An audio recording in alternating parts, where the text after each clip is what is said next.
Ενώ η δίκη συνεχίζεται στο κακουριοδικείο του Ντενιζλή, η γνώμη 2 από τα μέλη του δικαστηρίου είναι υπέρ της θανατικής ποινής. Ωστόσο, ο πρόεδρος Αλή Ριζαμπέι είναι της άποψης της αθώωσης. Καθώς πλησίαζαν στην ακρόαση της τελικής απόφασης, συμβαίνει ένα απρόσμενο περιστατικό. Ο δικαστής μέλος που εξέταζε τη θανατική ποινή ξαφνικά αρρωσταίνει και η δικαστής Χάσνε Σενέρ διορίζεται στη θέση του. Με αυτή την εξέλιξη, μια απόλυτη θανατική ποινή θα μετατραπεί σε αθώωση.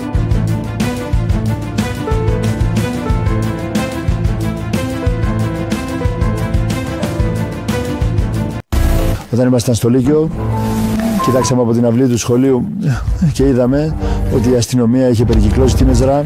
Υπήρχαν αστυνομικοί, χωροφύλακες και αστυνομικοί. Αυτό το πηγαίνουν προς την κυβέρνηση, το βλέπουμε από απόσταση περίπου 50 ή 60 μέτρων από την αυλή του σχολείου. Εκείνη την εποχή μόλις είχα περάσει στη Δευτέρα Λυκείου, οπότε δεν μας πήγαν τότε γιατί δεν είχαμε τόσο ενδιαφέρον, πηγαίναμε περιστασιακά. Πήραν αυτούς που ήταν στενά συνδεδεμένοι με τον Ίστατ, όπως το Μεχμέτ Φευζή Εφέντη, το Χατζή Εμίν Εφέντη και άλλους. Κατέθεσαν επίσης στη δίκη, οι δηλώσεις τους ελήφθησαν. Στην πραγματικότητα ούτε αυτοί καταδικάστηκαν, όλοι αθωώθηκαν στον Ντενιζλή. Παραχώρησαν συλλογική αθώωση. Το εφετείο επιβεβαίωσε επίσης την αθώωση του Ντενιζλή.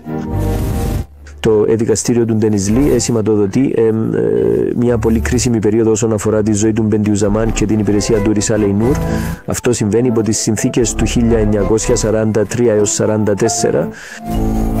Από αυτή την άποψη είναι κρίσιμο, απροσδόκητα, με την έννοια ότι αυτοί που τον παρέπεμψαν στο δικαστήριο και οι κυβερνητικές δυνάμεις πίσω τους δεν το περίμεναν.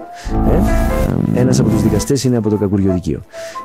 Μία από τους δικαστές που δίκασε στο κακουριοδικείο του Ντενιζλή είναι γυναίκα, η κυρία Χάσνε. Το δικαστήριο αποφασίζει απροσδόκητα την αθώωση του Μπεντιουζαμάν στο δικαστήριο του Ντενιζλή. Αυτό είναι ένα πολύ κρίσιμο σημείο, επομένως εννοώ όσον αφορά την υπηρεσία του Ρισάλε Νούρ και τη διάδοση της συλλογής Ρισάλε Νούρ στην Ανατολία.